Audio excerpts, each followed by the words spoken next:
The air inside the Grand Symphony Hall was cool and still, smelling faintly of old velvet and the lemon polish used on the floors.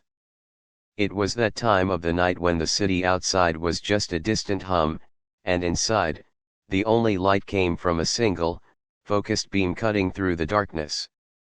It shone down on the stage, illuminating a massive black Steinway piano and the man sitting in front of it.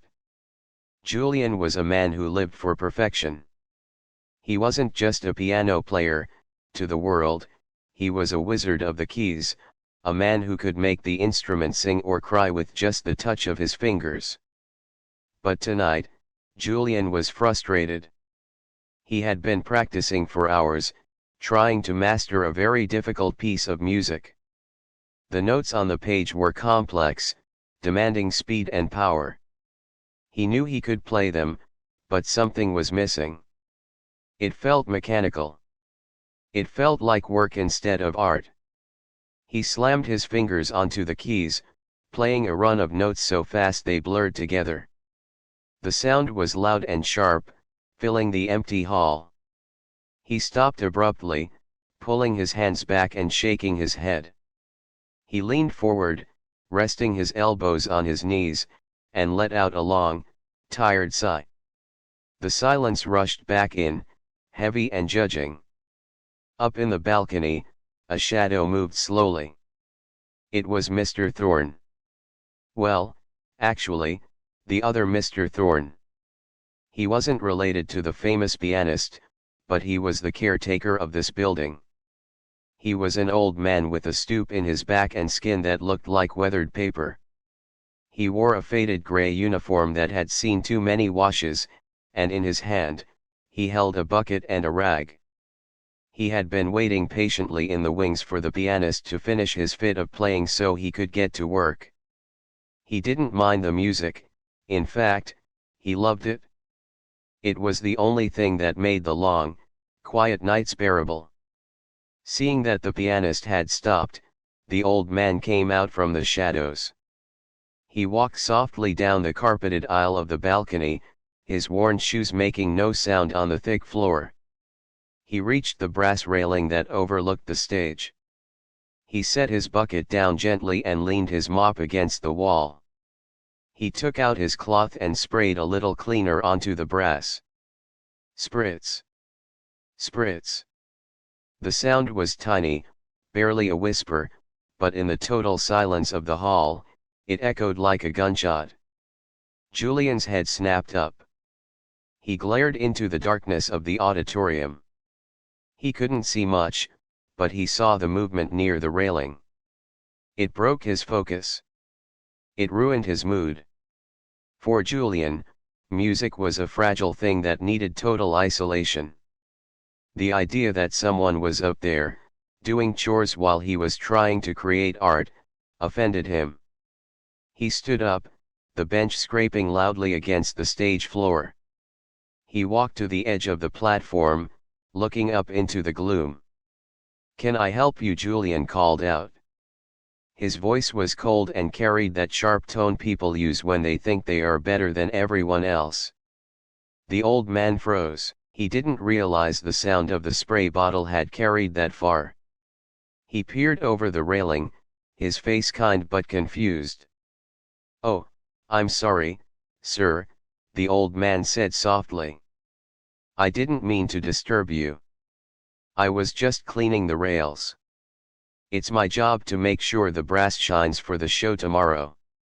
Julian crossed his arms. "Well, you're doing it while I'm working. Do you have any idea how difficult it is to concentrate when I can hear that?" He waved his hand dismissively at the balcony. The caretaker nodded respectfully. "I understand. I'll try to be quieter. I'll just use the dry cloth for now. I just need to get these spots." Julian watched him for a moment. The pianist was annoyed, but he was also curious about why this old man was still hanging around the railing. Usually, the staff would scurry away when he spoke to them like that. But this man just stood there, looking down at the piano with a strange look in his eyes. It wasn't a look of awe for the famous musician, but a look of love for the piano itself. "Are you going to stand there all night?" Julian asked, tapping his foot impatiently. "Just a moment longer," the old man replied. He gripped the railing with both hands, not to clean it, but just to hold on. He looked at the sleek black instrument sitting in the spotlight. "It's a beautiful machine, isn't it?" "It is a Steinway," Julian corrected him haughtily. "It is not just a machine." "I know," the caretaker said. "I've seen many people play it over the 40 years I've worked here. But I've never seen anyone play it quite like you. You have very fast hands." Julian felt a small spark of satisfaction, but it was buried under his irritation. "Thank you. Now, if you don't mind, I need to get back to it. I can't have an audience, especially not one that's cleaning." The old man didn't move right away. He looked at the empty seat next to Julian. "I used to play a little," he said, almost to himself. "My wife, she loved the piano. We had an upright in our front room. Nothing fancy like this one. It had a few keys that stuck, and the wood was scratched, but she made it sound like heaven." Julian rolled his eyes. He hated it when people tried to bond with him by talking about their dusty old instruments. "That's nice," Julian said flatly. "But I don't have time for stories." I know," the caretaker said quickly. He picked up his rag again. "It's just that, being this close to it, it makes me miss her. She's been gone for 10 years now. She always wanted to hear a concert in this hall, but we never had the money. I guess I just like to pretend she's here in the empty seats with me." Julian shifted his weight. He didn't want to feel sympathy. Sympathy was a distraction. He was an artist, a genius, and this was just a janitor. He hardened his heart. He looked at the man's hands gripping the railing. The knuckles were swollen, the skin was rough and red. "Look," Julian said, his voice hard. "This isn't a place for memories, it's a place for work. Hard work. My work. I don't care about your wife or your old piano. I care about hitting the right notes. And I can't do that with you hovering over me like a ghost." The old man looked down at his shoes, looking embarrassed. "I'm sorry, sir. I'll go. I'll finish the back rows where it's darker." He turned to leave, but then he stopped. He looked back at the piano one last time, a longing so deep in his face that it made him look years younger. It was the look of a man seeing a river he wasn't allowed to swim in, or a feast he wasn't allowed to touch. "Actually, sir," the caretaker said, his voice trembling just a little. "Since you are taking a break. I know this is strange. But I have a very big favor to ask." Julian sighed, putting his hands on his hips. "What is it?" "Could I, just for a moment, could I come down there just to touch the keys, just one note?" The old man's eyes were pleading. "It would mean the world to me. Just to feel what it's like. I promise I won't dirty them. I've washed my hands. I just want to feel that connection. To feel close to her music again." He waited, hoping against hope. He stood in the shadow of the balcony, waiting for the great artist to show a little kindness. Julian looked at him. He looked at the dirty uniform, the worn shoes, the humble posture. Then he looked at his own reflection in the polished brass of the railing near him. He saw his own expensive suit, his perfect posture. The distance between them felt like a million miles. Julian didn't feel kindness. He felt insulted. The idea of this common man touching the pristine keys of his concert grand seemed ridiculous. It felt like a violation. He thought about the germs, the clumsiness, the sheer audacity of the request. Julian let out a laugh. It wasn't a happy laugh. It was sharp, barking, and loud. It bounced off the walls and came back to them. The sound was ugly in the beautiful hall. "You," Julian said, laughing again as he shook his head. "You want to play this piano? You look at your hands. They look like they've been scrubbing floors since the Stone Age. You think you can just come down here and put your hands on my instrument?" The caretaker's face went red. He shrank back a step. I just wanted to ask." "You want to ask?" Julian mocked. "This piano costs more than you will make in your entire lifetime. It is for masters, not for cleaners. If you touch it, you'd probably break a string. You have no idea the delicacy required. You're a janitor. Stake to the mop handle." The old man lowered his head completely. The light seemed to go out of him. He gripped the bucket handle so hard his knuckles turned white. He felt small. He felt foolish for thinking, even for a second, that the two of them shared a love for the music. To Julian, it was a contest. To the old man, it was a memory. But the memory had just been trampled on. "I'm sorry," the old man whispered, so quietly Julian could barely hear it. "I shouldn't have asked. It was stupid of me." "It was," Julian agreed, turning his back on the balcony to walk back to the bench. He sat down and adjusted his coat. "Now go away. Let the real musicians work." He expected to hear the shuffling feet of the old man retreating. He expected to be left alone with his genius. But instead, there was a heavy, painful silence that filled the space between them. A silence that felt louder than the music. The sound of Julian's harsh laughter seemed to hang in the air like thick smoke, refusing to fade away. It bounced off the high, curved ceiling and the velvet-covered walls, coming back to him in echoes that sounded more and more ugly with every repetition. Julian sat at the piano bench, straightening his back and smoothing his expensive coat. He felt a rush of power, the kind that comes from putting someone firmly in their place. He believed he was protecting the sanctity of the music. In his mind, a piano like this was a sacred tool, and only those with the skill to wield it deserved to be near it. Up in the darkness of the balcony, the old caretaker didn't move. He was frozen, one hand gripping the handle of his bucket and the other holding a rag that suddenly felt very heavy in his grip. His face, usually composed and friendly despite the hard work he did, felt hot with shame.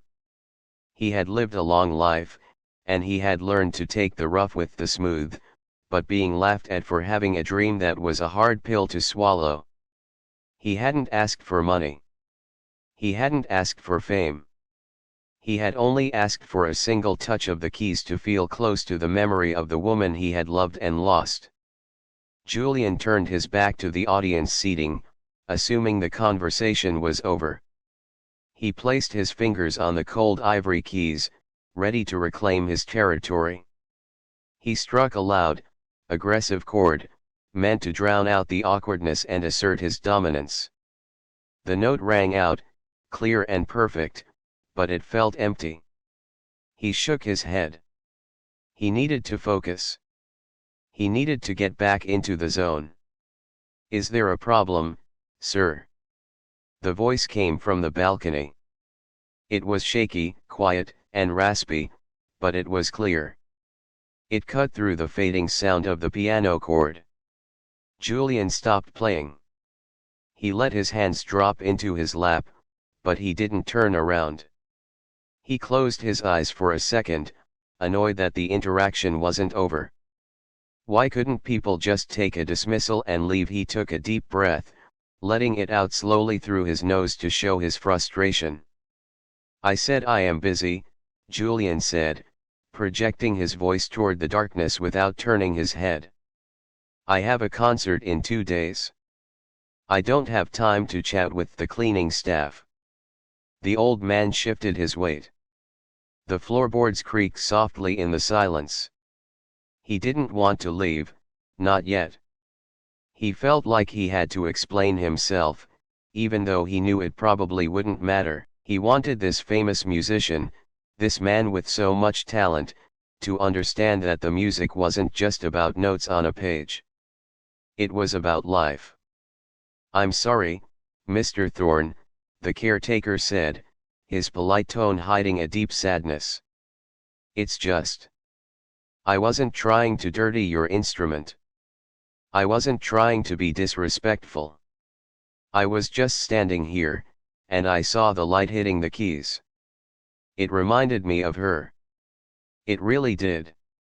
Julian swiveled around on the bench, finally looking up into the gloom. "Who, your wife?" "Yes," the old man replied. "Mary. She passed away 10 years ago. But before she got sick, she played the piano every single day. We didn't have much. We lived in a small apartment, and the piano was old and second-hand. It had a crack in the soundboard, so it buzzed when you played the low notes. But to me, that buzz was the most beautiful sound in the world." Julian rolled his eyes, though the caretaker couldn't see it well in the dim light. "Fascinating story," Julian said sarcastically. "But do you know how many people tell me stories like this? Everyone thinks they have a connection to music because they heard a tune once. It takes decades of discipline to master this. You can't just buy a piano and understand it." The old man leaned forward over the brass railing, his silhouette looking tired and frail against the backdrop of the dark hall. "I know that, sir. I really do. I watched her practice until her fingers bled, almost literally. She had arthritis, you see. But she played through the pain because she said the music was the only thing that made the pain go away. I learned to love the piano by watching her love it. I learned to listen, not just to the notes, but to the silence in between." Julian scoffed. He stood up and walked to the front of the stage, looking up at the balcony. "You are distracting me," he snapped. "Creativity requires silence, not the sound of cleaning or sob stories about arthritis. You are a janitor. You are here to sweep the floors and empty the trash. You are not here to philosophize about the music." The caretaker flinched at the harshness of the words, but he didn't retreat. He felt a strange need to be heard, even if it was just for a minute. He looked down at his own hands, rough, red, and scarred from years of labor. He turned them over in the light, looking at the palms. "I know what I am, sir," the old man said softly. "I know my hands are rough. They look like they are made for mops and brooms, like you said. But they are the same hands that held my wife's hand when she took her last breath. They are the hands that wiped her brow when she had a fever. And they are the hands that turned the pages of her sheet music for her when she was too weak to lift her arms." Julian paused. He was a man who lived in a world of concrete things: gold medals, ticket sales, applause, and perfect technique. He didn't like messy emotions. He didn't like the reminder of sickness and death. He wanted the world to be clean and efficient, just like his playing. The caretaker's words were making him uncomfortable, pricking at the shell of arrogance he had built around himself. "Look," Julian said, his voice dropping an octave, sounding dangerous. "I don't care about your personal tragedy. This is a place of business. It is a place of high art. I am working myself to the bone to create something perfect. I don't need you hovering over me like a ghost, bringing down the energy of the room with your memories." The caretaker sighed, a long, shaky exhale that seemed to deflate his posture. He looked down at the stage, at the empty bench, and then at the man standing there looking so full of himself. "You are right, of course," the old man said, his voice barely a whisper now. "I have no place here. I just thought, for a second, that the magic of the music was for everyone. I thought it was big enough to hold both of us. But I see now that it belongs to people like you. The experts." He turned away from the railing, reaching down to pick up his bucket. The metal handle rattled against the side of the bucket, a sharp, jarring sound. "Wait," Julian said. The word came out instinctively, not because he was having a change of heart, but because he felt a strange, twisted desire to prove his point. He wanted to show the man exactly why he didn't belong. The caretaker stopped. He turned back slowly, hopeful for a second. "Yes." Julian walked to the center of the stage, his hands clasped behind his back. He looked like a professor about to scold a student. "You say you watched her play. You say you listened to the silence. But watching isn't doing. Listening isn't playing. You think sitting on that bench would make you feel close to her. I think it would just make you realize how far away you actually are from her world." The old man gripped the railing tighter. "I just wanted to feel the keys. Just one note. Maybe a C chord. It's the chord she used to start every morning with." "A C chord," Julian repeated, laughing dryly. "You think you can just walk in here and press a C chord and that means something? It's physics. It's felt hammers hitting strings. It's not magic." "It is to me," the caretaker whispered. "Well, it shouldn't be," Julian said sharply. "It's an instrument. It requires skill. Look at your hands, look at them. They are trembling. You're nervous just standing up there. If you sat down here, under the lights, with me watching, you wouldn't be able to breathe, let alone play. You would freeze up. You would realize that this world is not for you. It would be better for you to just go back to your cleaning." The silence that followed was heavy. The old man looked at the piano with such longing that it was almost painful to witness. He wanted to argue. He wanted to say that music wasn't about skill, it was about soul. But he saw the cold look in Julian's eyes. He saw that there was no point in talking.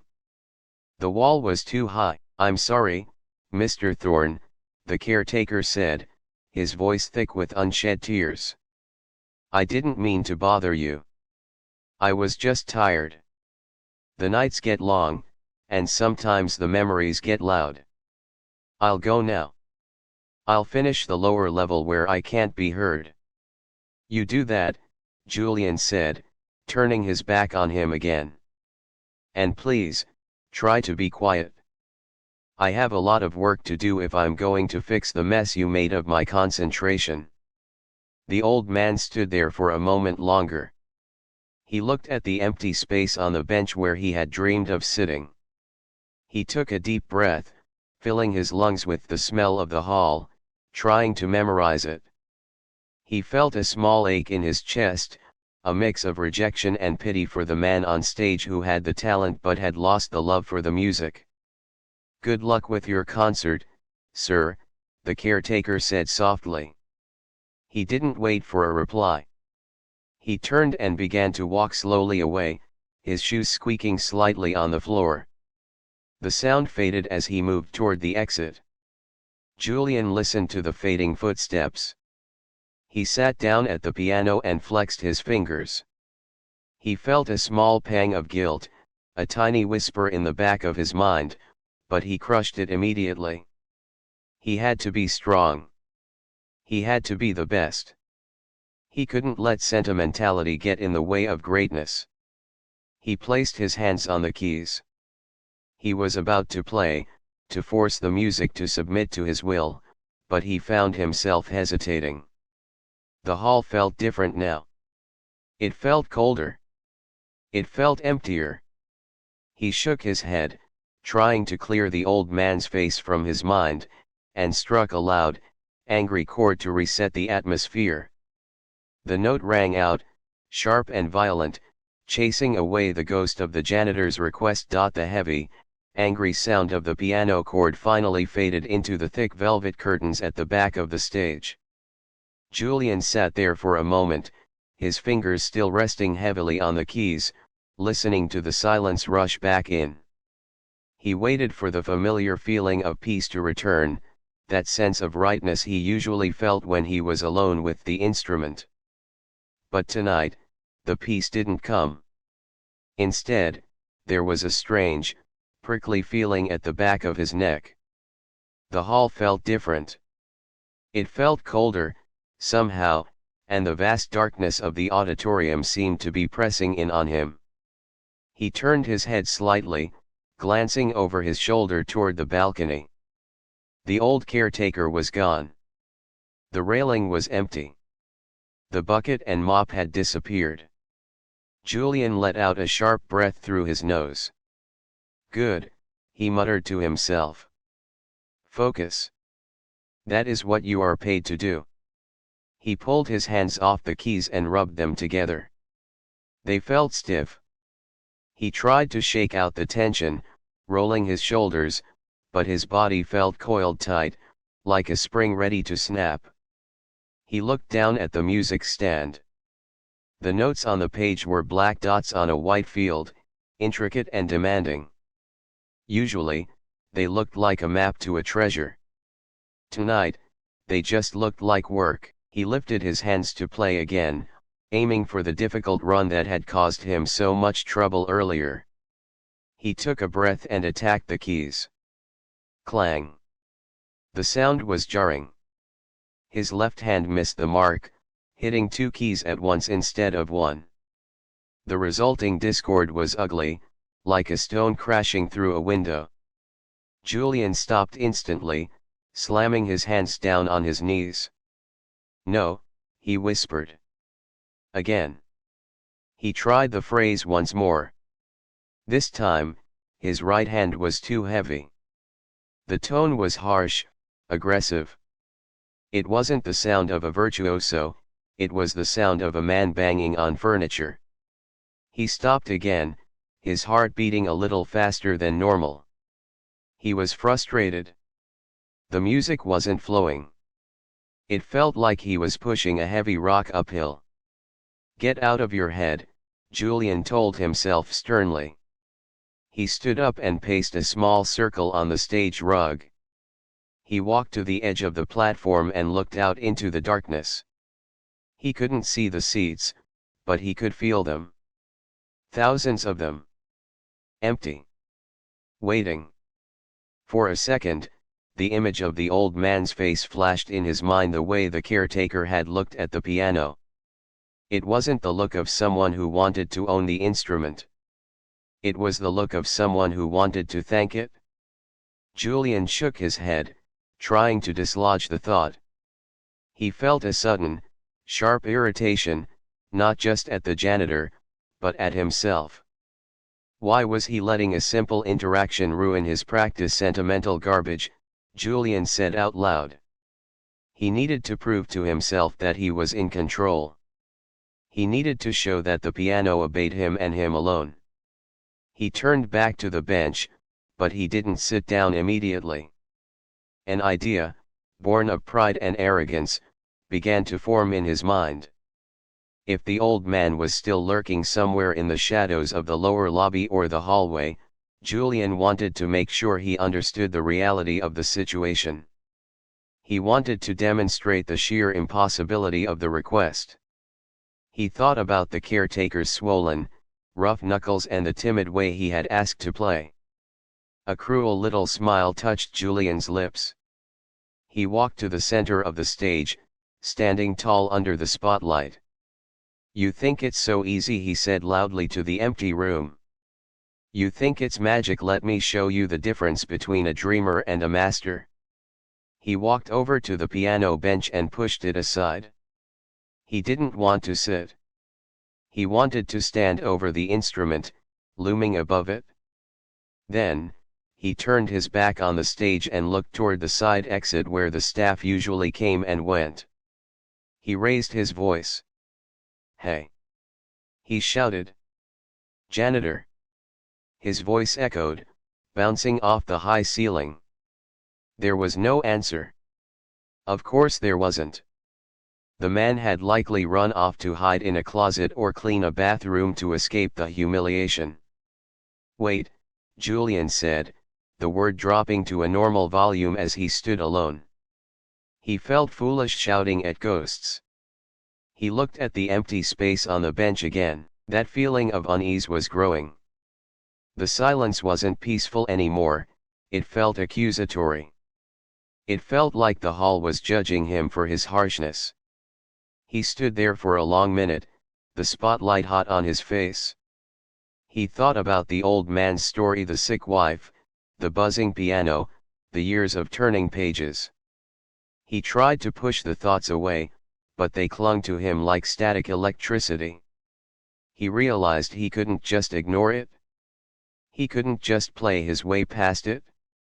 He felt a strange, undeniable urge to bridge the gap, not out of kindness, but out of a need to prove his dominance. "Fine," Julian said, his voice hard. "You want to play, you want to see what it feels like." He walked over to the piano and sat down on the bench. He didn't play. He just sat there, his posture perfect, his hands resting lightly on his knees. He looked at the exit again. "If you are still here," he called out, his voice echoing slightly. "Come back. I'm waiting." Silence. Julian waited. 10 seconds. 20 seconds. He was about to give up and go back to his hotel room when he heard a sound. It was faint. The soft squeak of a rubber sole on the concrete floor of the side aisle. Then, the shuffling sound of feet stopping. Julian leaned forward, peering into the gloom. He could see a faint silhouette standing near the wall. The caretaker hadn't left. He had been standing just out of sight, perhaps hoping Julian would leave, or perhaps just listening to the music from the shadows. "I know you're there," Julian said. "Get up here." The figure moved slowly, stepping reluctantly into the dim light that spilled from the stage. The old man looked terrified. He clutched his bucket in one hand and his mop in the other, holding them like shields. He stopped at the bottom of the stairs leading to the stage, not daring to step onto the carpeted platform. "Sir," the caretaker's voice trembled. "Did I forget something?" "You forgot your place," Julian said coolly. "But I am feeling generous. And frankly, I need to prove a point. You think you can just sit down and this piano will accept you? You think your feelings are enough to make music? I don't think so." The old man looked confused. He shook his head slowly. "I don't understand. You told me to go. And now I am telling you to come," Julian snapped. He stood up and stepped away from the bench, waving his hand dramatically at the instrument. "Go ahead. Sit." The caretaker's eyes went wide. He looked at the piano, then at Julian, then back at the piano. "Me on the stage?" "Yes, you. Unless you are scared." Julian raised an eyebrow, a mocking challenge in his voice. "If you truly love the music, as you say you do, then you shouldn't be afraid to touch it. Unless, deep down, you know you don't belong here." The challenge hung in the air. It was a trap, and they both knew it. Julian was setting the man up for failure, planning to laugh at him when he couldn't produce a sound, or when he played badly. He wanted to break the illusion of the janitor's romantic connection to the music. The caretaker set his bucket and mop down carefully on the floor. He hesitated, his hands shaking slightly. I don't want to bother you anymore," You're not bothering me. You are amusing me, Julian lied smoothly. Come. Sit. One song. Or even just one note. Show me what you have. Slowly, reluctantly, the old man climbed the 3 stairs to the stage. He walked across the carpet as if it were made of thin ice. He reached the piano bench and stopped. He looked at the shiny black surface of the instrument. Up close, it looked even more imposing. It was sleek, flawless, and terrifyingly expensive. He looked at Julian with pleading eyes. My hands, they are dirty. I should wash them. They are fine, Julian said dismissively. Sit. The caretaker sat down on the edge of the bench. He looked tiny perched there, his gray uniform a stark contrast to the black and white elegance of the setting. He didn't place his hands on the keys yet. He just sat there, his posture hunched and tired, staring at the pattern of the fall board. Julian crossed his arms, leaning against the grand piano a few feet away, watching closely. He was waiting for the clumsiness. He was waiting for the moment where the reality of the janitor's lack of skill would crush the fantasy. Well, Julian prompted after a moment. Go ahead. Play your C chord. The old man took a deep, shaky breath. He closed his eyes for a second, his lips moving in a silent prayer or perhaps a memory.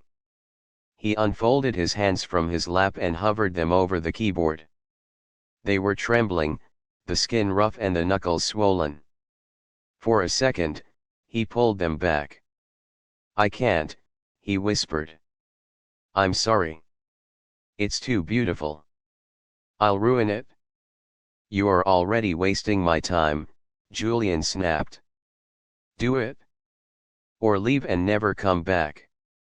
The harsh words seemed to steel the old man's resolve. He opened his eyes and looked at the keys one last time. He wasn't looking at Julian anymore. He wasn't looking at the audience. He was looking inward. He slowly lowered his hands. Julian watched, a sneer ready on his face, waiting for the plink of a wrong note, the heavy thud of a finger with no control. He was ready to laugh, to point, and say, see, this is not for you. The caretaker's fingers made contact with the ivory. But there was no plink. There was no heavy thud. The old man didn't strike the keys. He caressed them. He pressed down 3 notes, a simple A minor chord. But the way he pressed them, with a slow, deliberate weight, made the piano sing in a way Julian hadn't heard all night. It wasn't a loud sound. It was soft, like a whisper, but it rang out with a clarity that made the hairs on the back of Julian's neck stand up. The caretaker held the chord, letting it sustain, his head bowing forward. The sound wasn't perfect in a technical sense, the rhythm was shaky, but the tone was pure. It was filled with such a deep, aching sadness that it instantly filled the entire hall. It felt like the sound of a heart breaking. Julian's sneer vanished. His arms dropped to his sides. He stared at the janitor, his mouth slightly open. The laughter died in his throat, strangled by the sudden, shocking beauty of the sound. The old man wasn't done. He took a breath and began to move his fingers. The sound that flowed from the piano didn't sound like a machine being played. It sounded like a human voice speaking directly from the heart. The old man's fingers, which Julian had mocked just minutes before, were moving with a surprising, gentle grace. They were not flying across the keys with lightning speed, nor were they hammering out loud, aggressive chords. Instead, they moved slowly, deliberately, pressing into the ivory with a kind of trembling love. Julian stood frozen near the edge of the stage.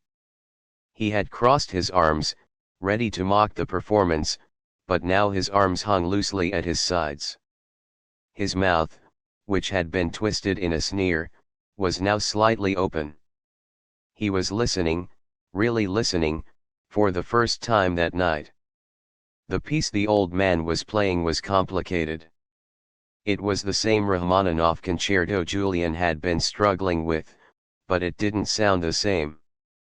The notes were the same, but the timing was different. The janitor was playing it much slower than the sheet music demanded. A professional musician would have said it was wrong. They would have said it was dragging. But as the melody floated through the vast, dark hall, it didn't feel wrong. It felt like the music was finally being given the time to breathe. Julian heard things in the melody he had never noticed before. He played the notes fast, trying to show off his skill, trying to impress the audience with how difficult it was. But the old man played every single note as if it were the most important sound in the world. He lingered on the high notes, letting them ring out into the silence like a cry for help, and he pressed deep into the low notes, creating a rumble that you could feel in your chest. It wasn't just sound, it was a story. As the caretaker played, his posture changed. He wasn't the hunched, embarrassed janitor anymore. He sat up a little straighter, but his eyes remained closed. His face, usually wrinkled with worry and hard labor, softened. A small, sad smile touched his lips. For a few minutes, he wasn't an old man pushing a mop. He was young again. He was back in that small apartment with the buzzing upright piano. He was holding the hand of his wife, Mary. The music swelled. The old man's left hand played a rolling rhythm, steady and strong like a heartbeat, while his right hand played a melody that was full of longing.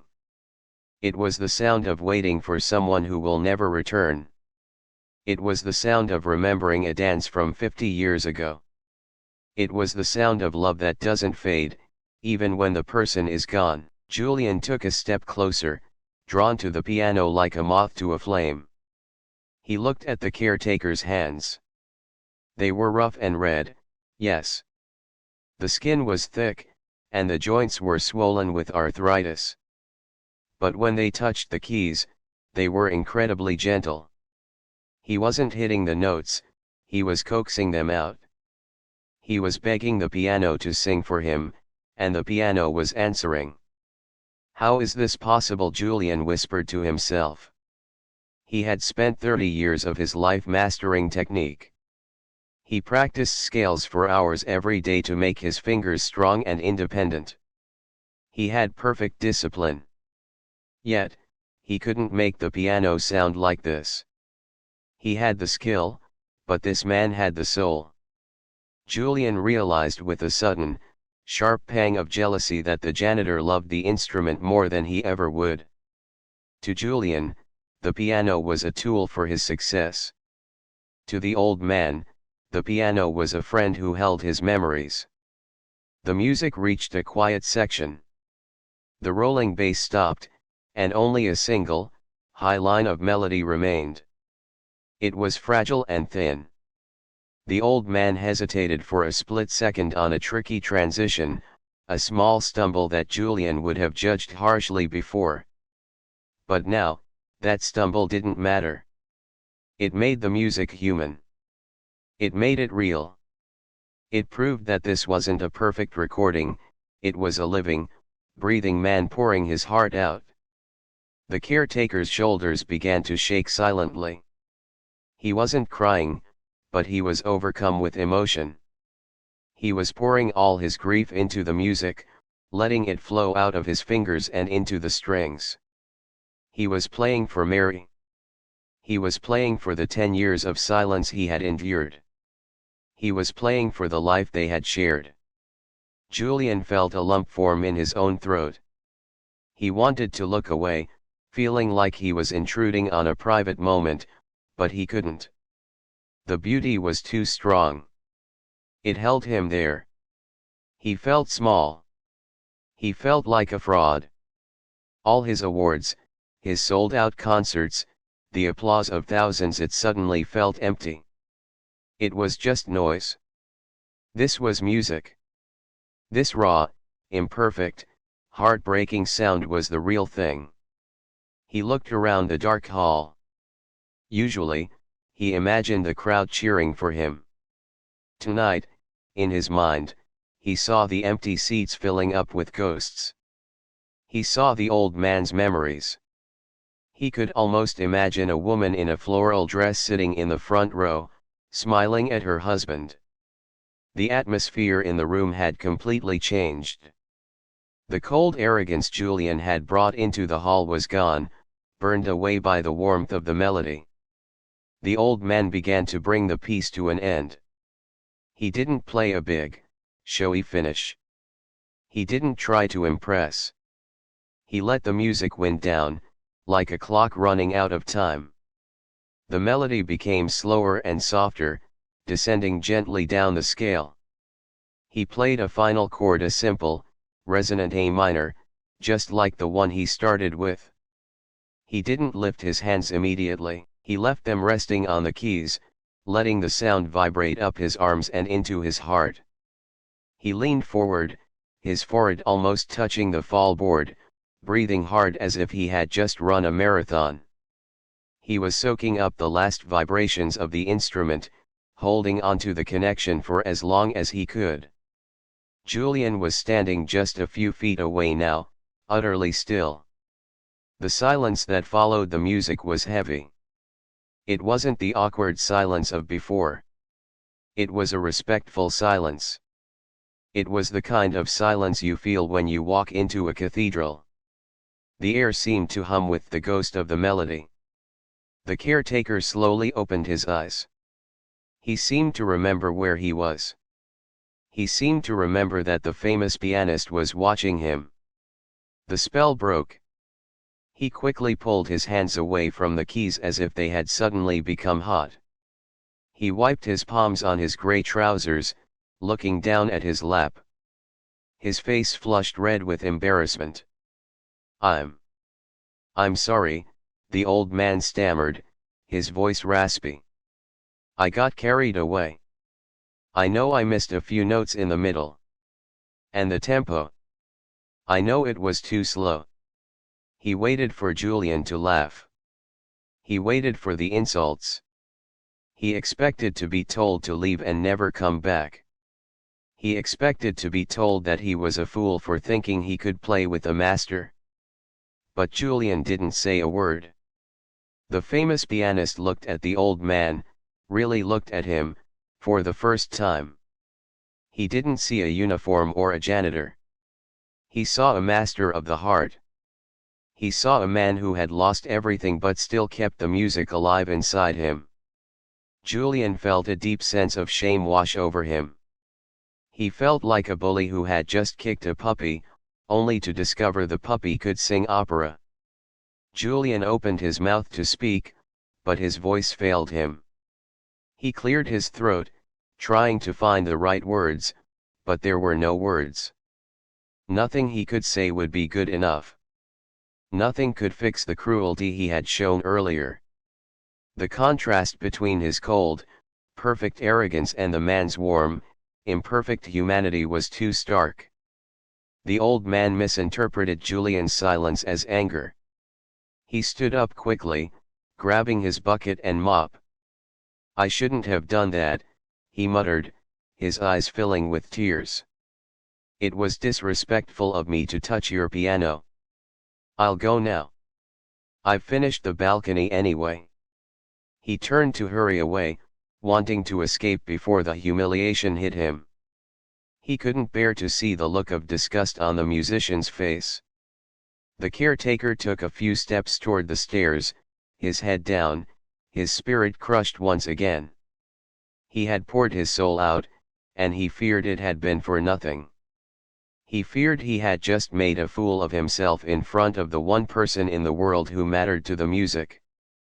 But the hall remained silent. A heavy, profound silence that seemed to hold them both in place.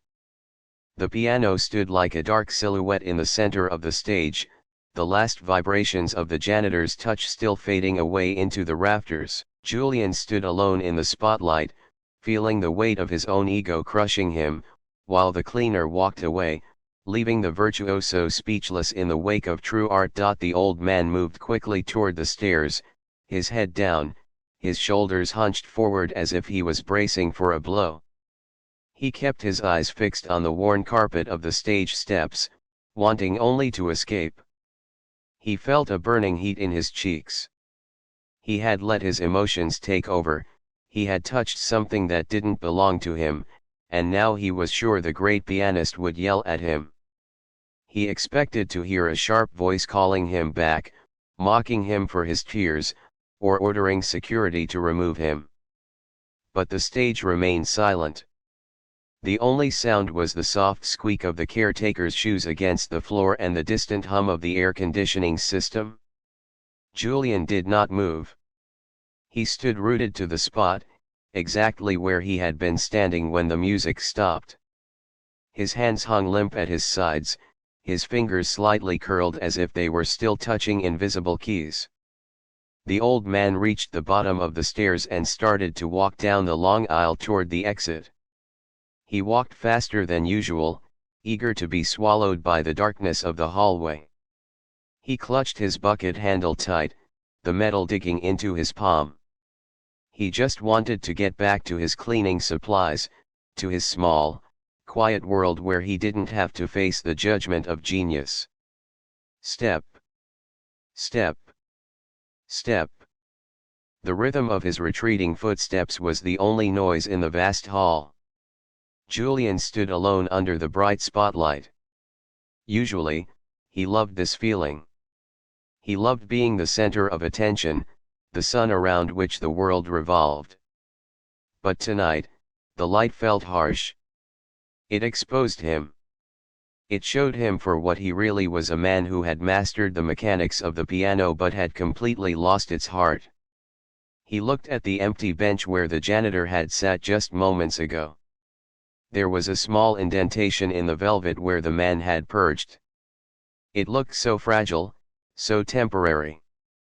Yet, from that very spot, the janitor had created a universe of sound that Julian had spent 30 years trying to find and failed. The arrogance that had fueled Julian all night suddenly drained away, leaving him feeling hollow and cold. He looked at his own hands, the hands that were insured for millions of dollars, the hands that were praised by critics worldwide. They looked foreign to him now. They looked like tools. The janitor's hands, rough and swollen, were the hands of an artist. "Wait," Julian said. The word wasn't a shout. It was barely a whisper, raspy and dry. It didn't carry far. The old man didn't stop. He was already halfway up the aisle, disappearing into the shadows. He couldn't hear the whisper over the sound of his own shame. Julian took a deep breath. He felt a strange panic rising in his chest. If the man left now, the moment would be over, the connection would be severed, and Julian would be left alone with his perfect, empty notes. He knew he couldn't let that happen. He couldn't let the janitor walk out thinking he was a failure. "Wait!" Julian called out. This time, his voice was loud, echoing off the high ceiling with a force that surprised even him. The sound cut through the air like a knife. The old man froze in his tracks. He stopped in the middle of the aisle, his back to the stage. He didn't turn around. He stood perfectly still, trembling slightly, waiting for the reprimand. Julian stepped out of the spotlight. The change in lighting made him pause for a second, the shadows cooling his flushed face. He walked to the edge of the stage. He didn't go down the stairs to the floor, he stood on the platform, looking down at the figure in the aisle. "Please," Julian said, his voice softer now, stripped of the cold arrogance it had held all night. "Don't go." The old man turned around slowly. He looked wary, his eyes wide and glistening in the dim light. He gripped the bucket tighter. "I'm sorry, sir," he said, his voice shaking. "I didn't mean to overstay. I know you have work to do. I'll just finish the lobby." "You didn't overstay," Julian said. He felt awkward. He wasn't used to apologizing. He wasn't used to feeling inferior. I was wrong." The caretaker looked up at him, confused. "Wrong?" "Yes," Julian said. He walked to the piano and rested his hand on the fallboard, tracing the cold wood. "I told you that you didn't belong here. I told you that your hands were made for mops. I was a fool." The old man shook his head quickly. "No, sir. You were right. I'm not a musician like you. I made mistakes. My timing was off. You played with more soul in 5 minutes than I have in my entire career," Julian said bluntly. The honesty hurt, but it felt necessary, like cleaning a wound. "I play the notes perfectly. I hit every mark. But tonight I heard what was missing. You play for love. I play for applause. There is a difference." The caretaker stared at him, stunned. He set his bucket down on the floor, the metal clanking softly. He wiped his eyes with the back of his sleeve. "That is kind of you to say, Mr. Thorne. You are just being nice because I'm an old man." "I am not a nice man," Julian said, a sad smile touching his lips. "Ask anyone. I am a perfectionist. I am critical. I do not give compliments unless they are earned. But what you just did, that was the most honest music this hall has ever heard." He looked at the empty bench, then back at the janitor. "You said you wanted to play to feel close to her. To marry?" "Yes," the old man whispered. "Did it work?" Julian asked. "For a moment, were you with her?" The old man closed his eyes, and a look of pure peace washed over his face. "Yes," he said softly. "For a minute, I wasn't in this old building. I was in our front room. The sun was coming through the window. She was laughing. It felt like a miracle." "Then it wasn't a mistake," Julian said firmly. "It was a gift." The two men stood there for a long moment, separated by the aisle and the stairs, but connected by the shared language of the music. The vast gap between the famous virtuoso and the janitor had vanished. In the darkness of the concert hall, they were just two people who understood the power of a song. "Can you stay?" Julian asked. "Just for a little longer."